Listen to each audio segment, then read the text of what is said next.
Hey, it's Justin from JKR Reptiles here, bringing you pro tips on how to pip your ball python eggs.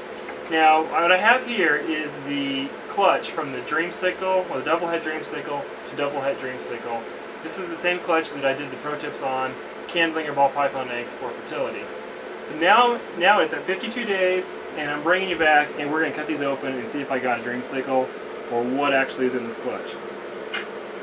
As you can see here, I already pulled out 2 eggs. The one egg was one that was completely bad, the one that was completely infertile, and the other was a tiny egg here that had just a small part of white on the top. And I also threw that one out.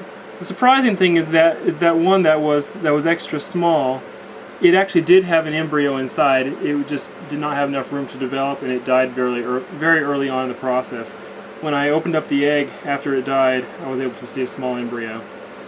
So what I'm left with is 5 good eggs here, and they're 52 days, and I'm going to go ahead and cut them open here and show you guys my technique. Now the big question is, when do you cut them? And the answer to that is essentially, if it's your first time and you don't have a lot of experience, it's better to wait.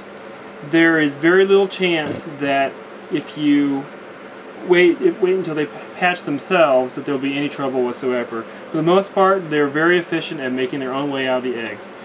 Rarely you'll have one that is unable or is too weak to cut through the egg, and it will drown if you leave it in there too long. But for the most part, that's really rare. The only reason you cut is because it's safe to, and you want to see what's in there. So after 52 days is typically the time where I will cut an egg. Alright, now I'm going to show you my technique. Basically, you see here, as they get closer to hatching, the egg shells get brittle compared to how they were when they were laid. At that point, they're more leathery, and now that they're getting close to hatching, they are feeling more papery. They will also detach easily from each other, even if they've been stuck together tightly for most of the incubation period. So essentially, here's how I pip an egg.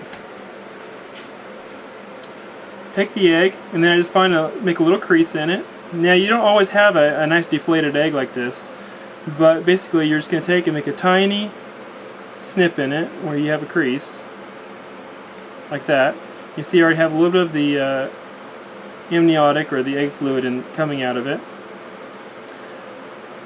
Now, what I have here is a pair of surgical scissors. They're extremely sharp, and the nice thing about them is that they're thin and they have a really fine point.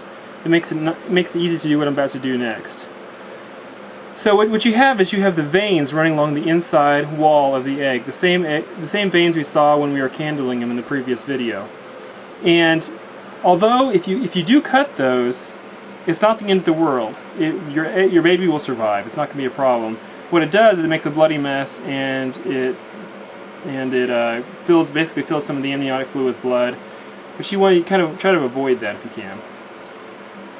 So what I'm going to do is I'm going to put the egg, in order to avoid cutting those veins, I'm going to put the scissor tip right inside the egg there, inside my cut, and then I'm going to pull up just slightly so that my scissors are on the top wall of the egg. Then I'm going to push in, sliding that tip, see my tip of my scissors there, sliding along the top wall of the egg. Okay, once I get there, I know that I have detached any veins that were in that space away from the top wall, and I can go ahead and snip without cutting any veins. See here, there's no blood in the cut that I just made. Okay, so do the same thing on the other side. Slide my tip of my scissors in. I'm making a V cut. Do a little bit further on this side. Okay. So now what I've done is I've created a V, which gives me a flap that is easy to peel back. Here are a pair of tweezers. These are medical tweezers, and they have teeth at the end. It's really easy to grip the top of the egg. So I go ahead and peel this back, and I don't know if you can see in there, but what I have is a normal looking ball python, which would be a 66% het pied, 66% het lavender. So that is a possible double het. Alright. So that's how I'm going to go ahead and do the same technique on these other eggs while you guys are watching on video. Here's the second one. The snip.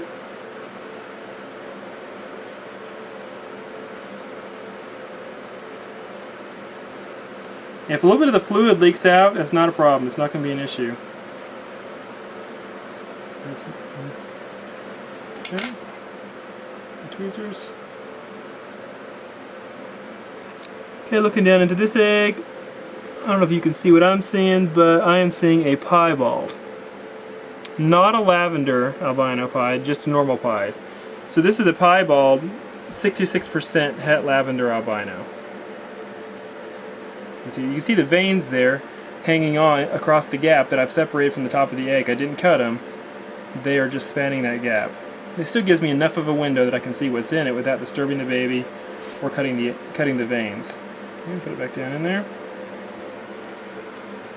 Now we're going to go to our next egg.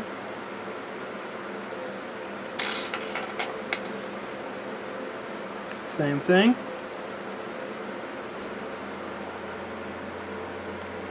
Snip. You can see there I cut a little vein there, but it's not much bleeding. That's just a tiny little capillary I cut. Probably my initial snip. There's the other cut. I'm going to peel this back. And we have a normal coloration baby in here. Let me see if I can get a better look. It is a possible double head as well. So normal looking baby, 66% het pied, 66% het lavender. I'm just going to let this extra fluid just kind of run down my hand here. Okay, last big egg, and then we're going to go to our little nipple egg. So far, kind of disappointed. I haven't got my dreamsicle yet, or a lavender. Okay.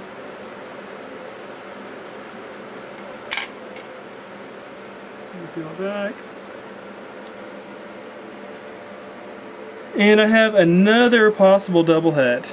This is another normal looking baby. It's possible het lavender and pied. So, not looking too good here.